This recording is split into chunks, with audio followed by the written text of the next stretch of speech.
Not the Periscope link? No, Periscope was on Bankless.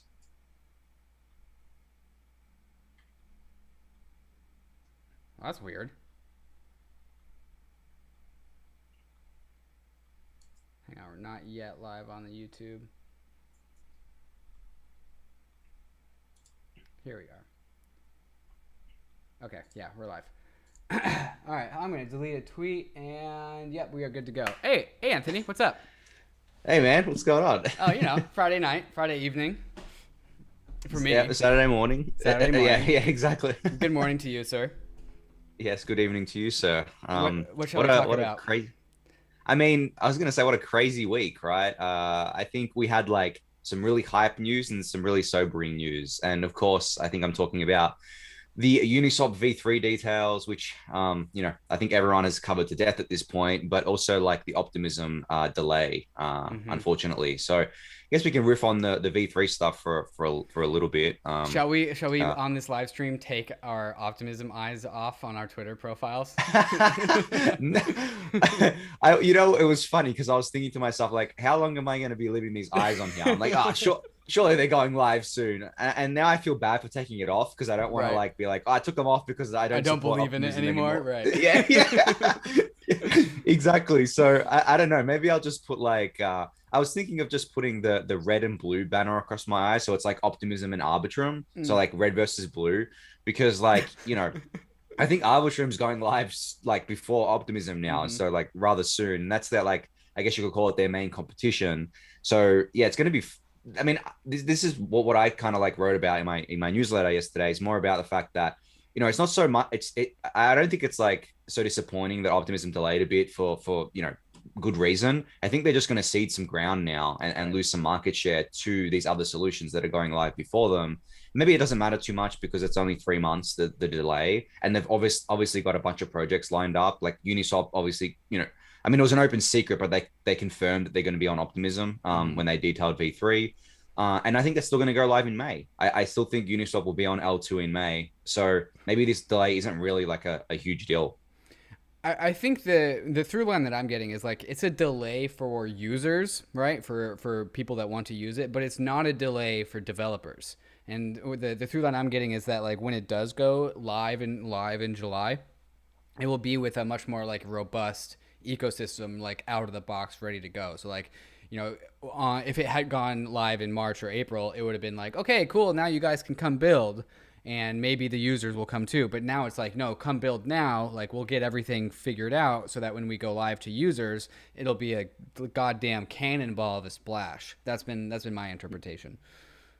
Yeah, yeah, I had the same thoughts as well around that. I think yeah, by the time they get to, I guess we should clarify for listeners, for viewers. The thing that they delayed is their public mainnet launch, so a kind of mainnet where anyone could build on top of it. Right. Whereas they're already on mainnet, just in a testnet fashion. They're working with synthetics. I'm sure they're already working with Uniswap, and they say they've got like a dozen teams lined up. So it's not like these things can't go live, but the thing is that it's completely centralized right now. So if you were to use Optimism, there's training wheels on it, there's like admin controls on it, and all that sort of stuff, and you can't deploy your contracts unless you've been whitelisted. It's as simple as that. Right. So from that perspective, it's just a delay for the public mainnet, which, as to your point, David, is actually quite bullish because there's going to be an ecosystem that comes out. So you can look at it that way, where I don't know how these other layer twos are going to go. I don't know what Arbitrum is going to look like from day one. Immutable X is coming out soon as well. That's not generalized. I guess when we're talking about L2s, there's like this the app specific ones like Immutable X, DYDX, Loop Ring, then the generalized platforms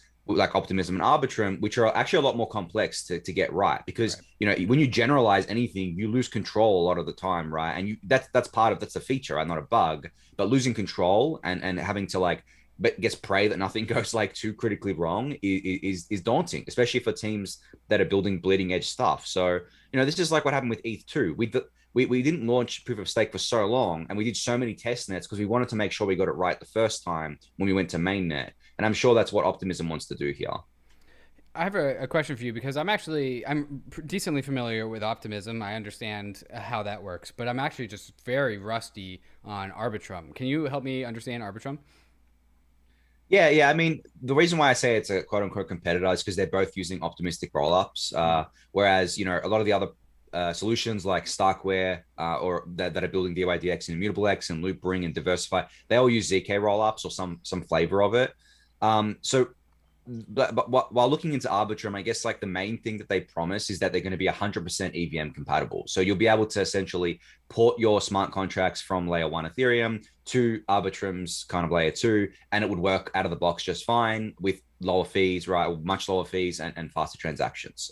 Optimism also promises that, but they have their own virtual machine called the Optimistic Virtual Machine, which requires which is compatible with the EVM because there's a translation language in there, but from what I've seen, it's not like 100% compatible. So there are some things that you would need to change, depending on what your app looks like as a developer. But from what I've seen, it should most of the time work just fine out of the box.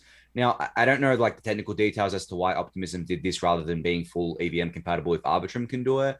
I'm sure there's like giga brains at both of these kind of these organizations and these teams, but yeah, that's kind of what I've seen. But at the same time, like promises are one thing, what it looks like and how it works on mainnet is another thing. And I should mention Arbitrum's actually got their mainnet candidate on the Kovan testnet right now, which obviously doesn't mean much to users, but to developers it does because they can just play around with it, start building it. And they've had some demos definitely on their layer two that just took existing code. And I guess, why that's important and is that the developers don't want to have to like rewrite their contracts, right? For numerous reasons, right? It takes a while to do it, depending on how complex your app is. You start changing things, right? You start losing kind of like sight of what your app looks like, and the security goes down. You have to basically get audits again, which are not cheap, and the auditing firms right now are like booked for months. So this is why we've actually seen these other EVM compatible platforms, I guess like BSC, able to clone these apps so easily and actually get users is because it's just Ethereum, right? BSC is essentially just a centralized Ethereum. So when you have a layer two that is a decentralized Ethereum, right, essentially at layer two that inherits Ethereum security, and can be EVM compatible, that's what everyone's excited about, I think. Yeah, and I remember you had that piece on the Daily Gwei where you talked about how like the actual moat turned out to be turns out it's the EVM, right? Where the thesis is like, well, it's easy for Binance Smart Chain to just fork something from Ethereum and put on Binance Smart Chain and get a bunch of users, but really at the end of the day, that just solidifies the role of the EVM, which is native to Ethereum, and everything comes back down to Ethereum at the end of the day, regardless. I don't know if this is true with Arbitrum or not, and I'm assuming that this is probably true, that all L2s have some sort of transaction ordering responsibility, because like you have to order or bundle the transactions in a specific order and then deploy that back to the mainnet. And I know that the Optimistic team is specifically using their optimistic rollup system to create what is more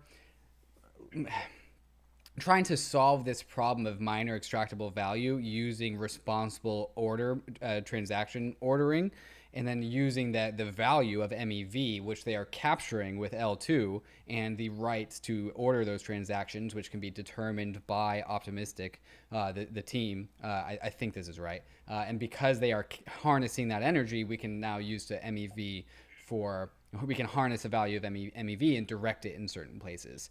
That's something more in the social layer with Optimism. Like that's just something that they understand to be valuable, and it's probably just as equally possible with Arbitrum. But I know that like Carl Flourish and Jinglan are very, very dedicated to harnessing the power of MEV for public goods. And that's something that particularly interests me. I don't know if you know of anything about Arbitrum, about any MEV or anything related to that. Yeah. I mean, Optimism's been talking about this for a while, basically making MEV a public good on their layer two. And you explained it well. I'm not sure what Arbitrum's doing. I don't think Arbitrum is going down that road. I think they might be doing something else. I haven't really seen much there. But yeah, Optimism's been talking about this for a while. And actually, one that's in practice today and live today is Hermes Network. Now, Hermes Network went on mainnet like a couple of days ago, and they're basically very similar to ZK Sync in that they're focused on payments of like ETH and ERC20 tokens and all that good stuff.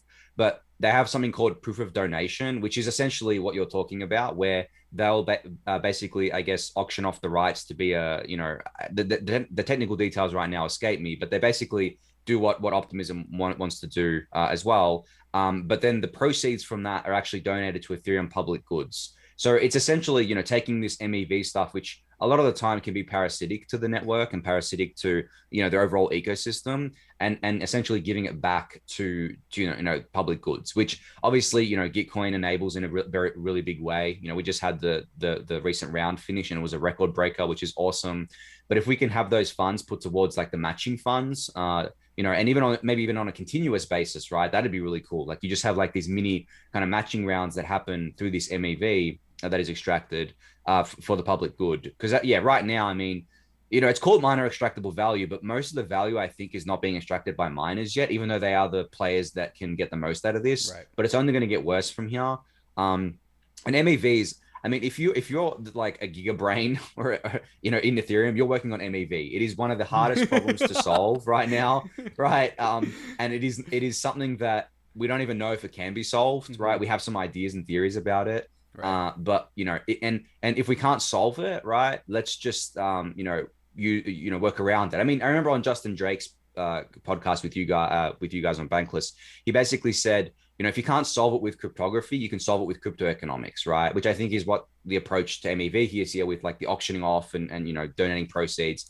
Because maybe one day we can solve it with cryptography, but that tech isn't there yet, from what I've seen. Yeah, I agree with that. The MEV story, I think, is going to be a story of the decades, at least in the crypto world, because it has such massive like long-term implications. Like if we can harness MEV for public goods in the way that in a maximally capable way, that's so bullish for humanity, because we can just like literally it's a new era money printer is what MEV is. And if we can harness it, then we can direct that. And so this is the overarching conversation of MEV.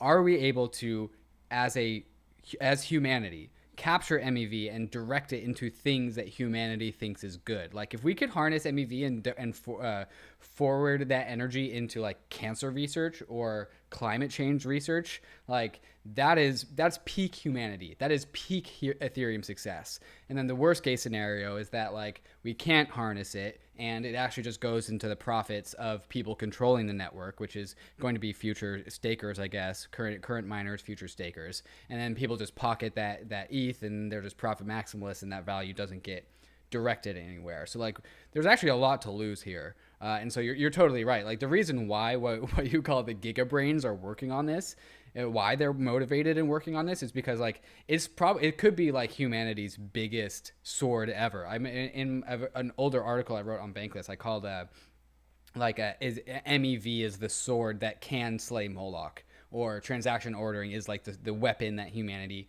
if we can figure out how to build this sword, we can use it to slay Moloch. And Moloch is the god that represents human coordination failure. It's a hugely important story, and I just have a fun time following all these gigabrains that I would never be able to hope to follow or to keep up with in my own right. So I just like feed off of their energy. Yeah, and you've written about this a lot, like with the Moloch stuff, and I know you followed that really closely, and it makes a lot of sense. And the best part is it comes from like the economic activity of the network, right? Like it's not just something that we're creating out of thin air, or bad actors are creating out of thin air. Right. It's actually coming from the economic activity. So more DeFi activity on Ethereum, more MEV. And for those who don't know, geothermal energy of the Ethereum planet. Yeah, exactly. Yeah, that's a pretty good way of putting it. And for those who don't know what MEV is, it covers like a wide range of things, but for simplicity, it's basically like things like front running. So, you may have heard of, when you're doing like a transaction on the Ethereum mainnet, your transactions go into what's called the mempool, which is like the waiting area before they're included into a block. Now, in that mempool, anything can happen, right? Like someone can front run your transaction because they can pay a higher gas fee than you. And then the miner is going to accept the higher gas fee transaction than your transaction for the same transaction, right? And the reason why they would front run you is because they find it profitable to do so, and they extract the value out of that. And on top of that, the reason why miners have the edge here is because miners control the transaction ordering, and they can basically put any transaction they want at the start, right? And also pay zero fees because they're paying the fee to themselves essentially. So they can say, hey, I'm going to do this transaction. It's going to be super profitable for me. I'm going to front run absolutely everyone and I'm going to pay zero fees for it, right? So they haven't looked, I mean, they're going to get more sophisticated here because it's a rather new thing that has only really been profitable because of the rise of DeFi. But they're coming and they're going to do more of it, especially, I mean, with the fact that 1559 is coming and is going to, I guess, cut their revenue a little bit. They're going to be hungry to make up for that. And as you said, David, this doesn't just apply to miners. This is also stakers, just any kind of block producers that control the transaction ordering. You know, that's just by design. Yeah, L2s, exactly. Yeah, exactly. How so full circle. yeah, exactly. So, but we'll see how it evolves over time. I'm sure that like all the researchers want to be the first ones to solve this. You know, so they're definitely working on it. Like I know the Paradigm guys, are very big on this. So the fund that, they're huge on this. I mean, they've written so much about it. So if anyone's going to solve it, I would assume that that's probably them. And you know, it's a pretty big like. I mean, you know, if you're, exactly. And then if you're one of the giga brains and you're competing with the other giga brains, you want to be the giga brain that solves this, right? You want to be known as the person or the team who solved MEV. So yeah, I don't think this is going to be something that won't be solved sometime in the future.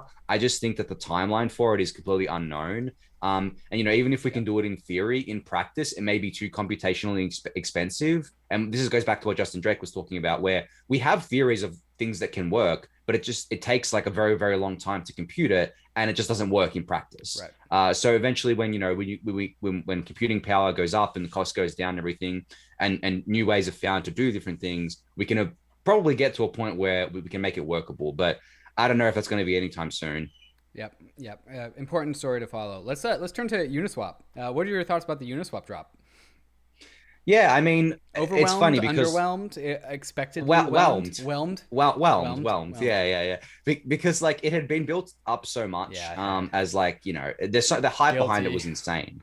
yeah, exactly. Yeah, I mean, guilty as well, right? I mean, I made that meme like on what was it, Sunday, and they dropped this on like Monday.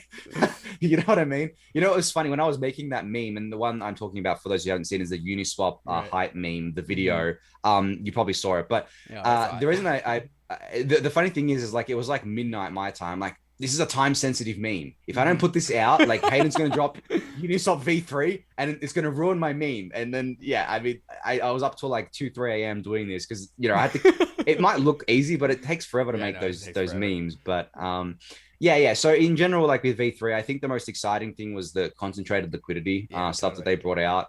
But at the same time, you know, it was the reason it was, I guess, like whelming is because like you look at the trade-off of concentrated liquidity, and the trade-off is that passive LPs are probably not going to be a thing anymore. You can't passively provide liquidity because you're just going to get beat by the active, you know, managers. And this is what happens in the traditional kind of order book space, where, you know, the market makers on an order book are constantly changing what they're doing. They're not just like passively putting liquidity in and being like, you know, let's leave it on the books, it's fine. They're constantly on the move, and that's why, you know, retail has never been able to compete with professional shops on the market making front. You know, they can do things here and there, but it's like a kind of like individual basis thing. It's not going to be super profitable, but and that's why Uniswap was so revolutionary. It made anyone able to kind of market make, you know, and basically just do it passively. But now that's going away, and that's a trade-off for getting this massive capital efficiency we're getting from V3. So I don't know what your thoughts are there. I haven't listened to the thing that you and Ryan did yet. Right. So you just woke up, so you probably haven't seen Haseeb Qureshi's tweet thread about this, and he has some really interesting takes about this. I'll send it to you afterwards. But he said that you're totally right, and so and especially because of the NFT aspect of things. Lazy LPing is not a thing anymore. But he says, well, now lazy LPing is now a something that could be built on top of Uniswap by service providers.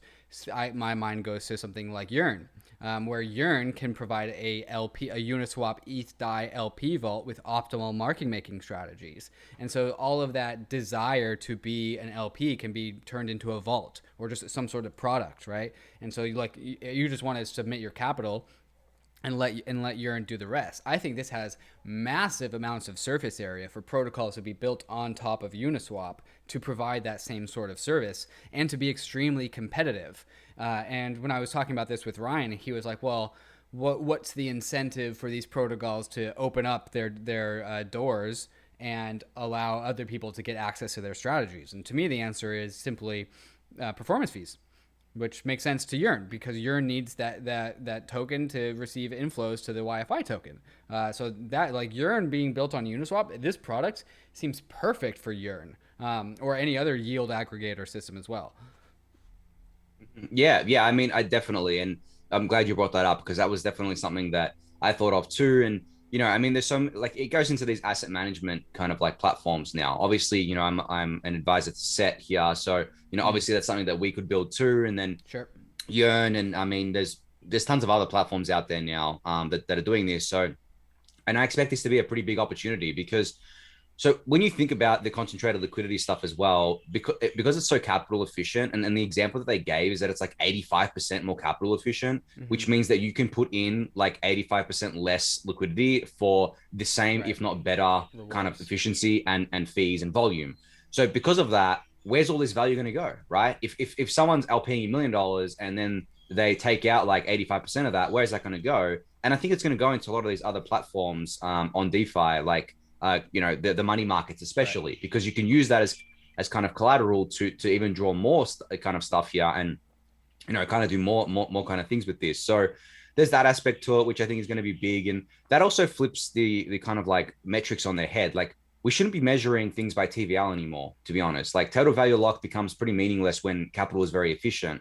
We should be measuring it by volume and fees generated. So for like Uniswap, it would be volume and fees. For money markets, it would be loan originations, right? For Maker, it would be the stability fees.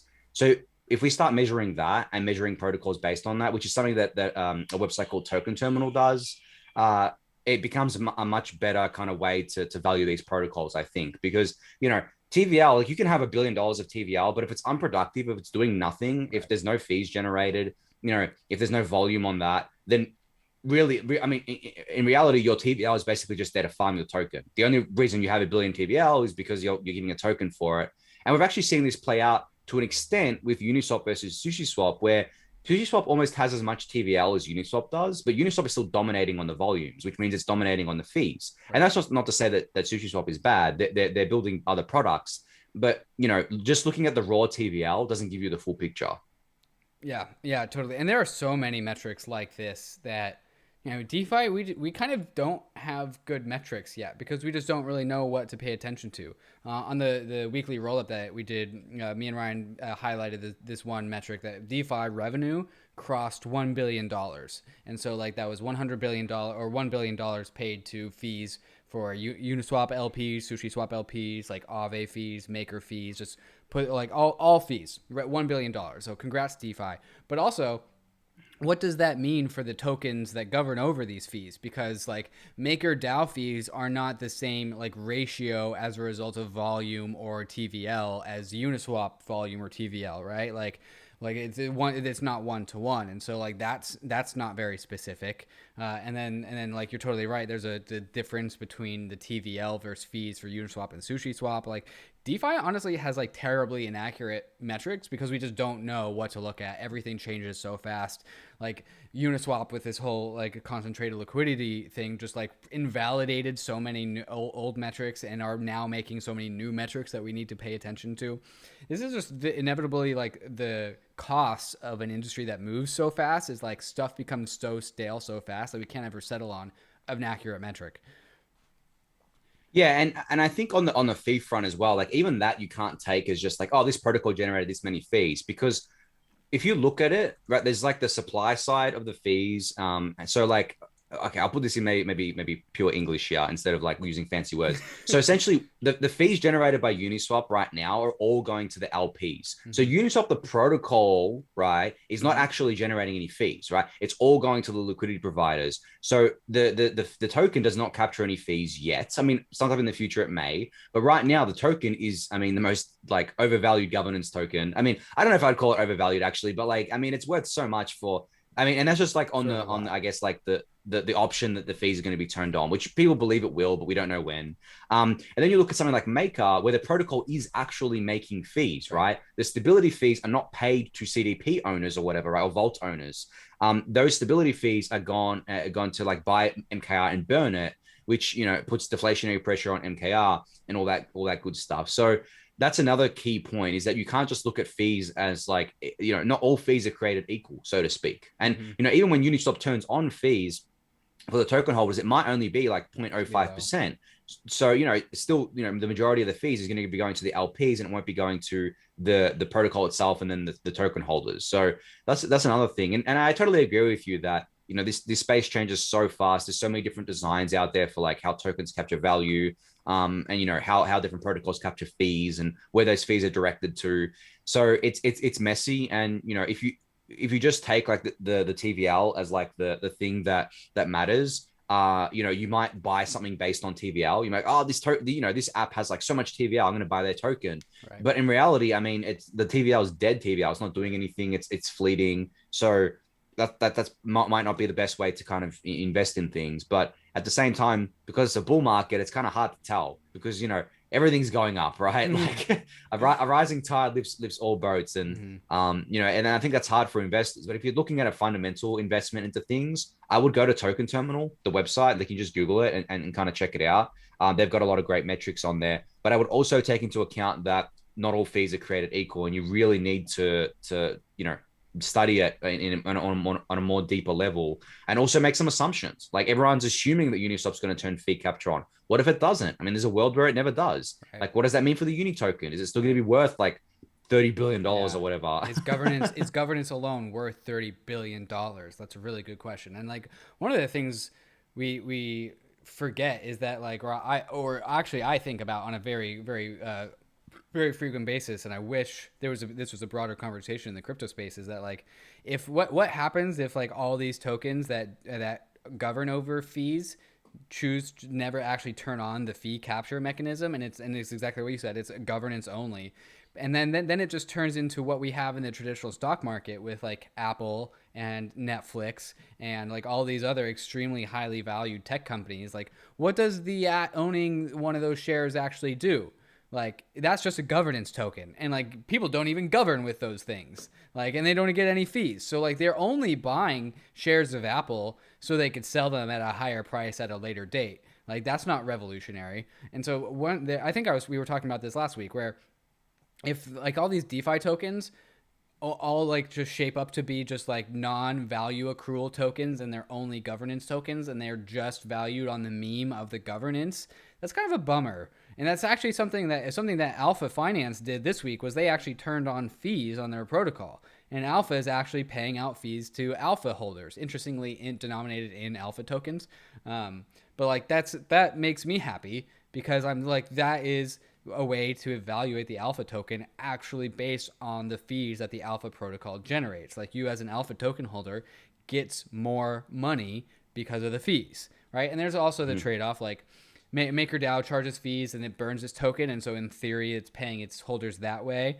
And then also in theory, like, Uniswap doesn't pay out fees, so it can invest in growth. In theory, that's like why people don't turn on fees, and so maybe you get up a capital appreciation instead of fee revenue, and there's that conversation. But I'm generally a fan of, like, what's that phrase? A bird in the hand is worth two in the bush, which means, like, if it actually puts money in your pocket, that's worth something more than theoretical money in the future. Yeah, and it's funny because I was actually thinking about this last night. To your point about like different like tech stocks, especially that may not pay a dividend or may not pay anything back to the holders of the stock.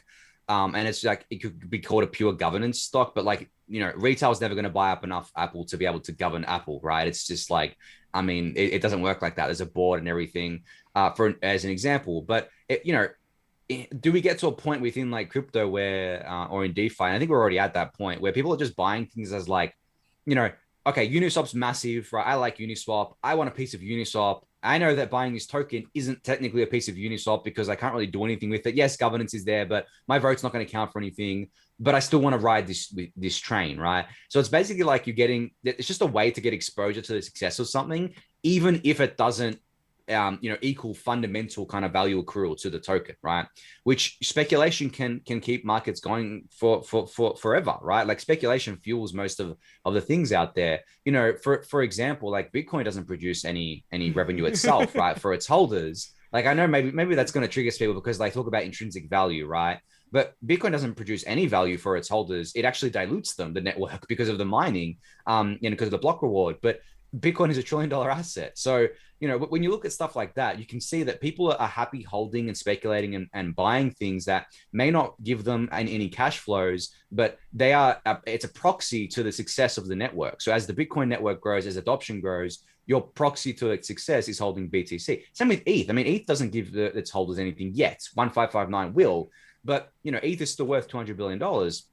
So from that perspective, it's not hard to kind of maybe make the leap to saying, well, these tokens only do governance, but it doesn't really matter because of the fact that, people just want a slice of it. They just want their piece of it. They just want to speculate. They want to feel like they own a piece of Uniswap, even if they technically, don't. Right. And in theory, like the tantalizing thing about this is that like Uniswap is just one transaction away from paying people a bunch of money, just turning on the fire hose and being like, here's the fees you guys wanted. And so that's everyone is so teased about it. It's like, well, there's this absolute torrent of fees going through Uniswap. It's the third most fee generating crypto economic protocol after Bitcoin and Ethereum. No, it's ahead of Bitcoin. It's number 2. It generates more fees than Bitcoin does. And so like people are buying this token. It's like, well, if they turn that on, that's a lot of money coming my way. Yum, yum, yum. So that's always fun. The narrative is incredibly powerful here, right? And we all know that the crypto space especially runs on narratives. There's a dark side to this where a lot of stuff is just completely overvalued. And not to bash it again, but Cardano is like the quintessential example of something that is like completely overvalued for what it is. How can you have fees if you don't have smart contracts? yeah. But like, how can you how can you be worth like whatever it is now, $40 billion when you don't have anything on your like, it just, for me, it just like is mind boggling. Like my corner shop, the milk bar generates more bloody revenue than Cardano does. Should the milk bar be worth 40 billion? Like, and that's what I'm saying. Like, because it's all like a lot of it is speculation, a lot of it is narratives, right? It's very hard to kind of like see where things are going, right? If something has a good narrative and a good following and is getting good adoption, which, even though Cardano doesn't have smart contracts, it still has a lot of people interested in it, right? So there's a lot of people buying the tokens.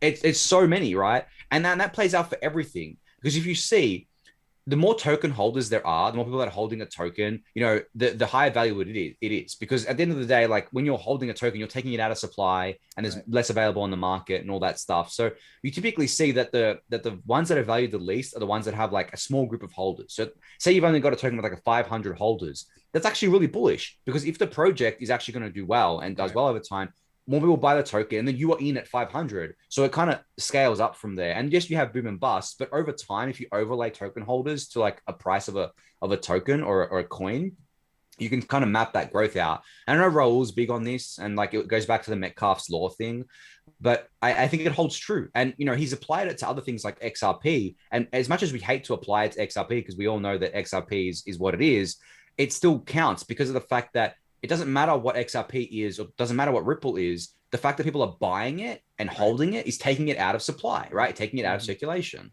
It reminds me very much of just like the green frog phenomenon, where like all these like pseudo anonymous people on these forums all realize that if they band together and coordinate, they can make this token move. And it's really interesting to me that this Cardano energy started, the immense amount of Cardano energy. Cardano or shills are up in the Bankless, like YouTube, Twitter mention, or like YouTube comment box every single live stream we do.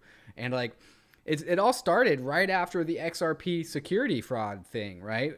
And I feel like there's like this secret underground like cabal of people that are just like working to coordinate to like, okay, well, you guys, like the XRP game is up. Let's shift to Cardano and start like pumping Cardano. And maybe I don't know. Maybe there's just a bunch of like 70 IQ people out in this space who are like, well, it wasn't XRP, so I'll just go to maybe not to insult. We're not going to make friends here Not gonna today, make any, David. yeah, no, I, not I, today. I, No. yeah. I mean, the funny thing is though, like to be fair, there is an element of that with like everything, right? We can't just say that our holy coin has the 150 IQ Chad holders and your trash coin has like the 70 IQ holders, right? If you Because hold we ETH, you can't. have 150 IQ. It's a law.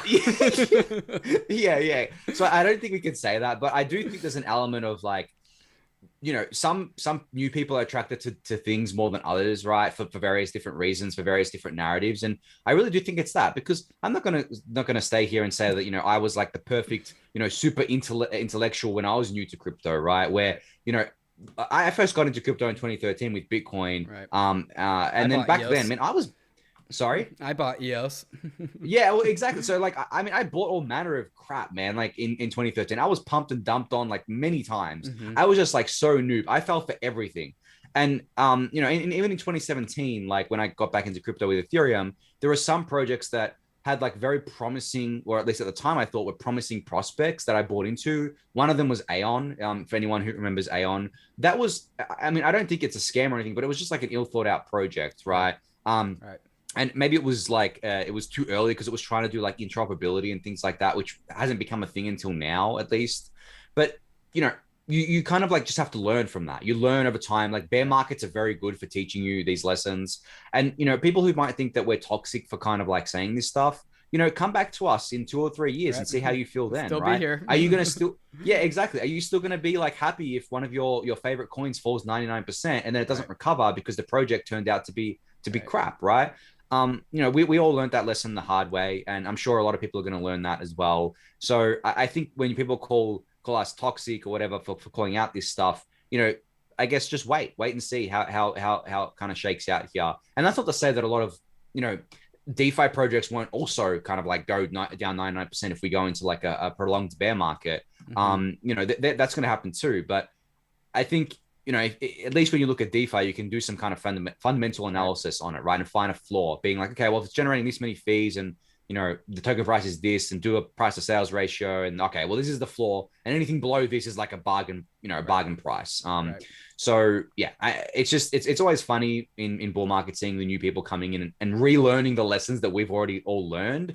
And because of that, we come across as toxic for telling people what they should and shouldn't do. And I try not to tell people what they should do, but it's just, it's like, it kind of feels like when the elderly and like your grandparents, they impart this wisdom on you and they try to tell you things. And as a kid, you're just like, takes you 20 years right? to learn it.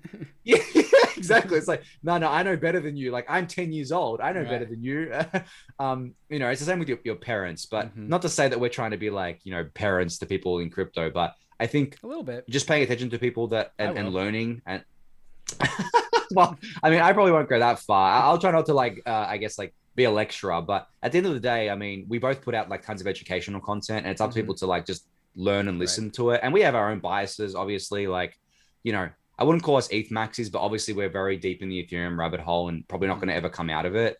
But yeah, it is what it, I'm not coming We're out. Not making man. it back out, guys. We're stuck in here. I'm not even trying to climb out. Like I'm hoping it goes we're going deeper. further down. We're digging that hole as down as it goes. I don't want to come out, man. I'm sure you're the same here as well. Yeah. The obstacle that we have is like, it's hard to impart upon people the value of fees and why fees are good in a bull market where like people are coming in, they're just dipping their toes with like, $500, maybe a couple $1,000, and then they see a Uniswap transaction on Ethereum and they're like, this costs $30. This isn't fucking working. This is not the future of finance. This is BS. What has low fees? Because obviously whatever has low fees is going to be the thing that wins. Like that's a completely rational train of thought. And it takes a long time to figure out like why fees are so important. And like the best way, I'll try and explain it as fast as I can. If your blockchain collects fees, it doesn't have to issue as much issuance to pay for security. And so then, therefore, your native asset is money because it's scarce. That's like the best explanation I can give. But again, people still have plenty of questions as to like why. Well, why does it need to be money? Like, well, like can't. What about EOS? EOS has zero fees. Like, why can't EOS be money? Like, it takes a long while to like kind of come to these conclusions. Yeah, and it's funny because like I mean I wrote about this back in June of 2020 about the high fees because they were just starting to kick off back then, and I actually argued that it was an extremely good thing for Ethereum for multiple reasons, and I didn't even touch on that reason about like the actual underlying token becoming money. The reason that I've kind of I guess like my number one reason is that it actually encouraged scaling efforts, right? Because no one was looking at scaling in any real capacity. There were some projects here and there, but no one was really looking at it in any real capacity when you know the Gwei price was like less than 10, right? Because there's no use building infrastructure when there's no users. And we've seen this with the ghost chains. They have, you know, quote unquote, more scalability, right? They have cheaper fees because of that, but they're ghost chains. Like no one's using them.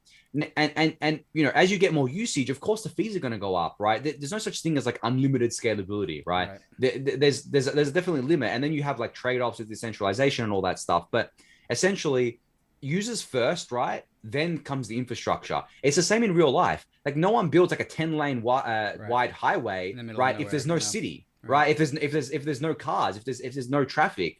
So from that perspective, you know, I think it's good to just look at why Ethereum still has like the most users by far, why the network is the most used by far, right? Even more used than Bitcoin on a fee basis, and then compare it and ask yourself the question: why is this the case? Why is this the case? Even if the fees are like 100 Gwei, which is not cheap in any kind of reality, and no one's saying that.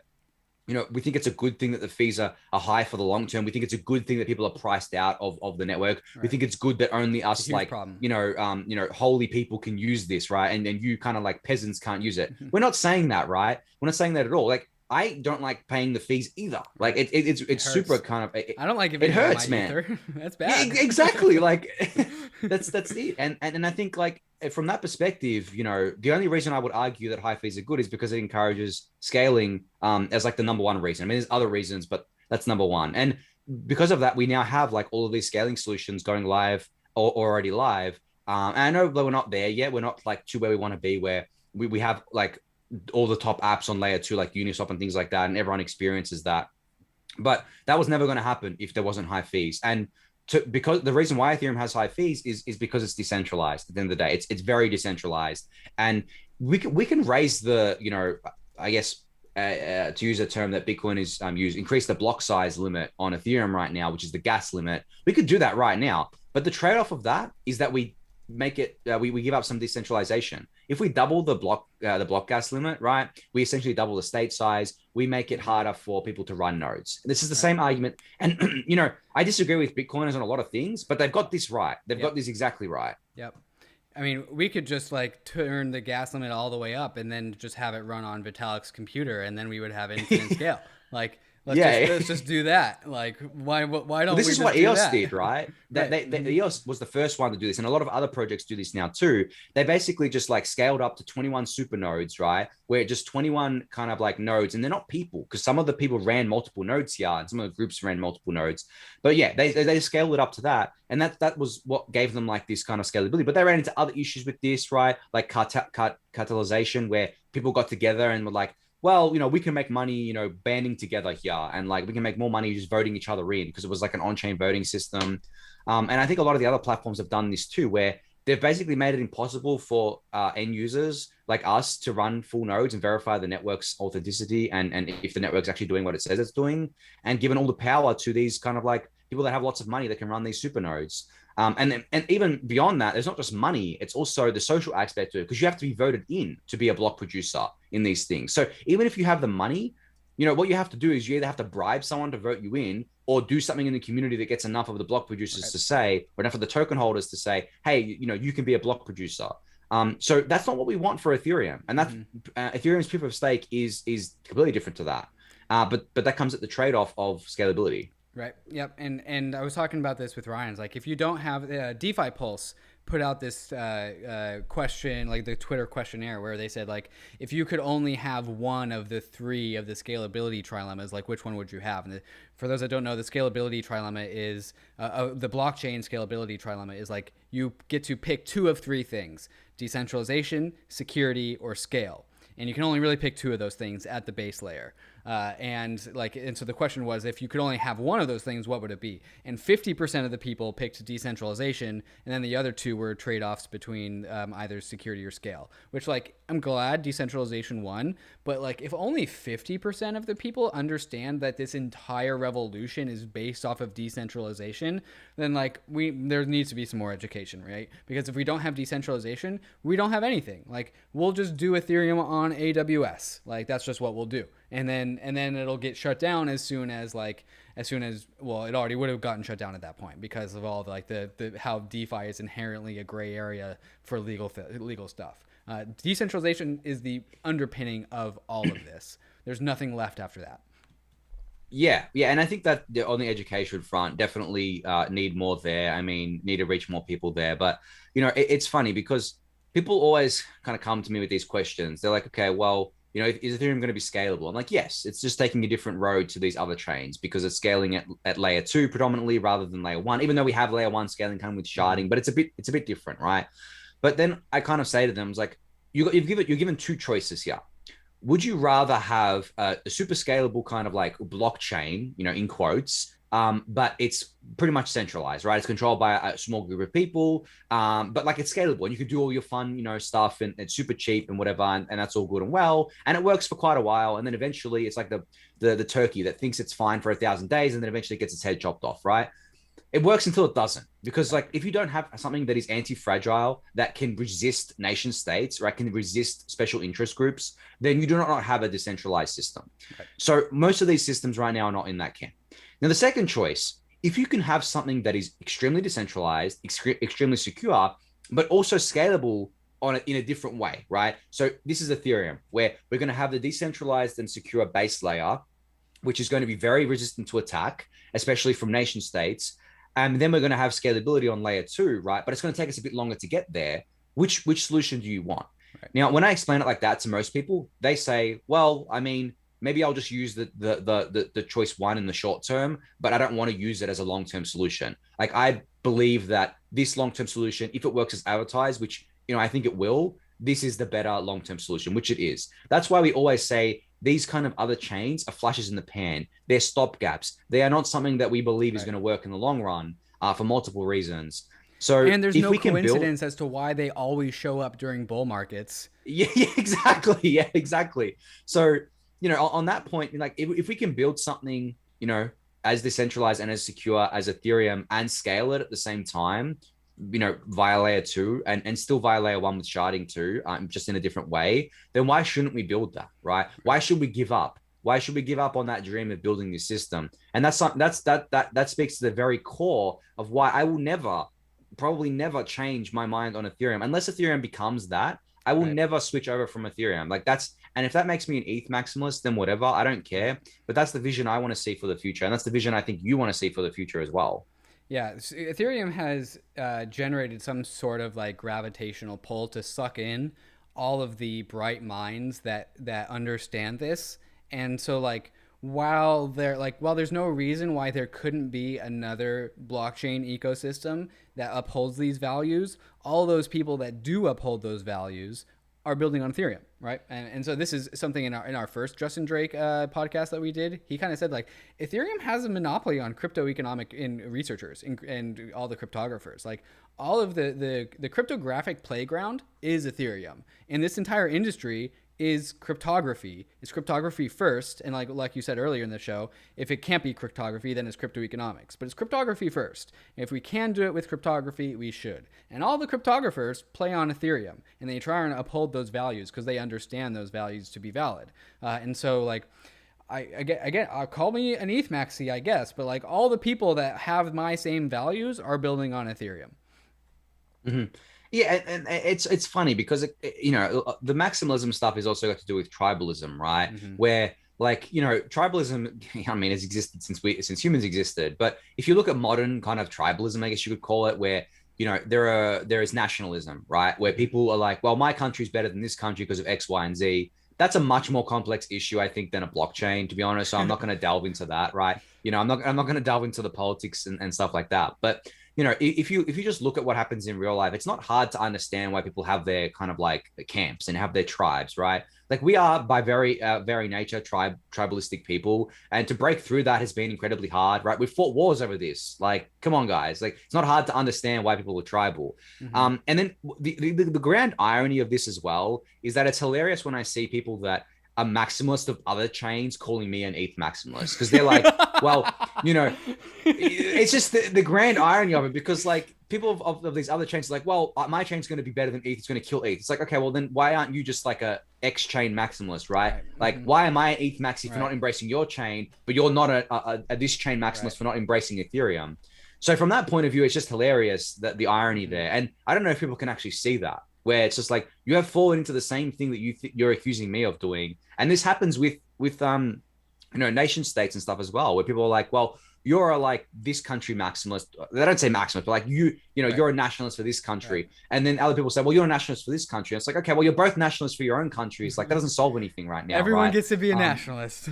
yeah, exactly. Everyone thinks their country's the best, right? Everyone thinks that like their chain's the best. Like, it doesn't work like that, right? There's nuance there, and there's politics there. But the reason why I don't consider myself an ETH maximalist is because I simply understand these things exist. I understand that, they have certain tech, that I understand some of them might have tech that's really good. But at the end of the day, I don't have the bandwidth to pay attention to all of this stuff. And, I don't even have the bandwidth to pay attention to Ethereum. Yeah, exactly. So like from that point of view, it's like, why would I spend my time on something that, doesn't share the same values as Ethereum, and also would take all away my time from Ethereum? Like, I want to work on Ethereum. I want that vision to play out. I'm doing my best to make it play out. So, I mean, yeah, I guess like there's so much nuance here that gets lost in the stupid Twitter wars that happen all the time. Right. To me, a maximalist is actually someone who just thinks everything else is a scam. And that actually applies to the Bitcoin maximalist, because they think that, I mean, you know what? It's funny. They invented I say everything maximalism. else. Yeah. But like, I say they think everything else is a scam, but really, I mean, they have some of the blessed coins. Like, some of them accept Litecoin and accept like Grin or whatever it was. But still, like the core definition of maximalism was that they thought like, everything else was a scam, and everything would be built on Bitcoin eventually. And that's not what I view. I just view that Ethereum is such a good system that I do believe the majority of the market share will remain on Ethereum, and Ethereum will be the economic powerhouse of this whole kind of system. Anthony, are you able to share a screen by chance? What am I sharing? ETH price. I'm pivoting the conversation to ETH price. I mean, I can probably share it. One sec. I just have to make sure I don't accidentally share something I don't want to share. Because I do have ETH 10K in the title of this YouTube video, so I don't want to rug pull all of our listeners who are waiting for us to talk about the specific date at which ETH arrives at $10,000, which I know you have in your back pocket. Yeah, man, I have the date. I have the exact date. I'm just hiding it from everyone, like just making sure that our infrastructure for those following, our infrastructure on this live stream is not yet complete. There's a number of like links and stuff that we would talk about that I would totally show on screen if I was more prepared. Meanwhile, during this interlude, go follow Daily Gwei on YouTube. Here is the link in the chat. And that's Anthony's YouTube channel where he does daily news updates. And also, while you're here, like the video and subscribe to Bankless. All right, Anthony, give us your commentary on the news, please. On the price, I mean. On the price. Might as well be the news. Like this is the daily chart. Maybe I should change to like the 4-hour, because it's like, you can see stuff better. I mean, I'm not a technical analyst by any means, but I think what everyone was looking at was this like head and shoulders pattern that was playing out, right? You could see like going up a shoulder here, having the head, and then going back down. But I mean, it's been a bit positive today where we've actually trended back up. Yeah, strong bounce, right? Yeah, and I think we've invalidated this head and shoulders now. I mean, at least, pretty much at this point. Like, it could maybe still go back down, but yeah, I don't know. It's hard for me to kind of like say that like I'm feeling bullish, because I'm always feeling bullish. Like even when we were crashing to like 1,300 the other day, I was just like, I gotta buy some more ETH. This is like a bargain price right now. But I mean, this is just like what the journey to 10K is, right? Like it's not just going to be a straight line up. But you can, I mean, if you zoom out to the week chart, it kind of looks like a straight line up. It does look like a straight line up. Like this is from March. Like you just look at that. I mean, it's just like only up, and we've just now had like some prolonged sideways. Damn, it's been so we long since we've had 2 red weeks in a row. Damn, it was the last time was in the middle 2 weeks of September. Holy hell. Yeah, exactly. And then before that was just like what down here in June, where the price of ETH was still like in the 200s. So I always like to zoom out, and then if you even zoom out on like the monthly chart, look at that. Oh god, like, oh god, it's just like straight up here. Like it's just funny. Whenever you look at the price, like depending on what kind of like candles you zoom out to, you get a completely different view of the market. Because if I zoom into like the 5-minute chart, right, and I zoom, like the 5-minute chart is just the chart that I have on my computer screen like persistently. That's you mean exactly. The 5-minute chart, like I mean, it is trending up over the last couple of times, but like look at that, right? You might think that this is like the biggest crash ever, but really it's gone from like 1740 to like 1540. It's not like a massive thing, and then it's just gone back up. But I mean, I typically look at the 4-hour and the daily. That's my preferred. Go back to the 1 month. Because the 1 month is just. What's the largest green candle on the 1 month green candle that Ethereum's ever painted? Oh, you're in log scale, aren't you? Yes, but like I can kind of and this goes back to 2016. It doesn't go back. I mean, I can do ETH USD for like Kraken, which has the longest thing here. But I guess the biggest was like there was some in 2016 leading up to I think like but that's just because it was playing around in pennies. Do it in linear scale. Yeah, okay. It was 2 months ago. Naturally, that makes sense. I mean, I always tend to look at log, but linear. Like, I mean, this was the thing that we saw, right? When we had that like teleport from like 713 up to like bloody 74, right? Like 100% gain in like a month. All of Ethereum people were just felt it coming. You could just feel it in the air. Yeah. So I mean, but yeah, looking at the linear scales is even more hilarious. Like looking at the monthly charts here and just seeing like since I guess since like even September, it's just been look every single candle on the monthly is green, like 6 in a row, and we haven't ever had that in Ethereum's history, I don't think, unless we did back in 2017, right? But it was like, I mean, if you put it back in log, it'll be exactly what you were just pointing to looks like a straight up parabola, and then that was the very beginning of 2017. Yeah, exactly. So yeah, we've only ever had this once in ETH's history in kind of like 2017 here. Mm-hmm. What I always like to look at actually is like Bitcoin's all-time chart, and then look at like the yearly chart. Look at that. Like the bear markets for Bitcoin are only 2 red candles on the yearly chart. I have never seen that before. That's crazy. So if everyone is wondering why there's like the meme of only up, right? This is the reason, because like if you zoom out long enough, right, it has been only up for a long time. ETH looks very similar. ETH is actually hilarious on the yearly chart, because this candle here, like is like the 2019 candle, right? That for those who were around in 2019 in ETH in Ethereum, it was not a fun year, right? Because the price opened. The price opened at like 130 and like closed at like 133 or something for the whole year. But in that, for those who don't know how candles work, the body of the candle, the bottom is like the open, the top is like the close, and then the wicks are like prices that that ETH went to but didn't close at. So you can look at like ETH went to as high as like 360 during 2019, but then it finished the year at 133. So and in that time, Bitcoin was double what it started 2019 on. That was a brutal year for Ethereans, I think.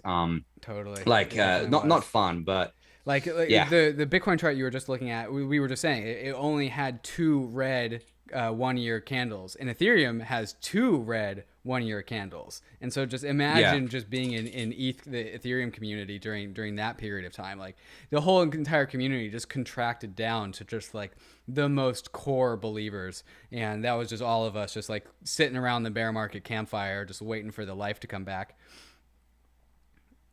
Yeah, exactly. I mean, this was truly the most brutal time.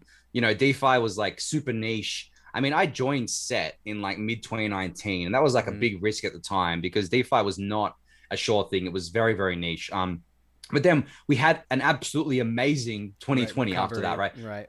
yes, we went down to like not like what $90 because of the Oh my COVID dump, God. but then we finished the year at like $751, Yeah, right? it was a good So year. And yeah, it started in August or not in March. It didn't even start in January. The bullishness didn't start until March. And you know what's funny? If we actually draw some lines here, look at how perfectly this all lines up on like both kind of things here. Like Yeah, just that is specifically this interesting. part, right? Mm-hmm. Like it just perfectly lines up, and then we've broken out of this like box here, Right. which means we've obviously set new all-time highs. But yeah, I mean, I don't know, man. Like I always zoom out, and this is why I can be bullish on ETH always, is because if you just zoom Right. out, especially on Bitcoin, um, this industry just like trends up. And maybe this won't be Right. the case forever, but because we're in like the adoption phase of this sort of stuff, it's just like going up a lot of the time. And that's not investment advice, but man, like I always say to people, if you're investing in this space, just take the long-term view. Like if Right. you're a trader, you can do short-term. But I mean, that's not fun, right? That's just like full of stress and anxiety. And you're probably going to lose more than you win. So Mm-hmm. invest long term in ETH, in other things that you like, in even in Bitcoin. I don't care if you hold Bitcoin. I mean, I don't hold Bitcoin, but I understand what people do. Um, but yeah, I mean, that's kind of like what I say to people in general. And I definitely felt like the sentiment shift in the last like week or so. It's like, oh man, like is this bear PTSD came back? It's like, oh, is this over? Like, are we calling it? Is this the top? Like NFT top? Like people selling $69 million worth of ETH, like blah blah blah. And I remember I remember you even talking about just being cautious because like at some point sentiment can just turn on a dime. But also, if you were looking at the 5 minute charts, which I look at on a day to day basis, I have the 5 minute chart, like just like looking at me right here. It's like, yeah, my emotions are just going to be following what that 5 minute green candle does. Like, oh, let me look at this chart to my right here. Oh, is the last 5 minutes red or green? Because that'll dictate my emotions. And like Mm-hmm, yesterday I was feeling bearish, and today we go from 1580 ETH to almost $1,700 ETH. I'm like, oh, now I'm bullish again. Like, hooray, we're back. mm-hmm. Yeah. I mean, I watched the 5 minute charts for a while too. Just like I had it up there. I had to change. I just put it on the 4 hour because I was like you, yeah. Like just it's amazing like when you just have that staring at you in the face, how your emotions are dictated by Mm-hmm. it. I'm not a trader, so there was no point me looking at that. Obviously only a long-term investor in everything that I buy. So yeah, I mean, and the coolest thing about DeFi, I know that we're coming up on time here, but Yep. the coolest thing about DeFi is that you can be a long-term investor, but you can also make yield on that with all the Yep. yield farming stuff, right? So you don't necessarily have to be like, okay, I'm just going to buy and hold. You can be active. You can be just as active as a trader would be, except you can take on different kinds of risk and essentially much less risk if you're just farming stable coins than if you were to just do like trading and leverage trading. But yeah, I think that's just like an important point to keep in mind as well. Yeah, people get used to like these massive price movements, and so when things are flat or even down, like the outsized emotional reach is just completely outsized. But like you said, like this is a long term game, and if you are trying to play that game, perhaps while you are waiting for that 1 year green candle to finally grow, get that yield in DeFi. Anthony, Mm-hmm. this was a great Friday live stream or Friday night, Saturday morning live stream number 2. Everyone who is in the YouTube right now, mark your calendars for the Friday live stream, Saturday morning live stream coming a week from right now. And once again, here is Anthony's Daily Gwei YouTube channel where he goes and talks about stuff like this every single day. So go ahead and follow that. And also like the video, subscribe to Bankless. And thank you everyone for tuning in to the Friday live stream. Yes, thanks everyone.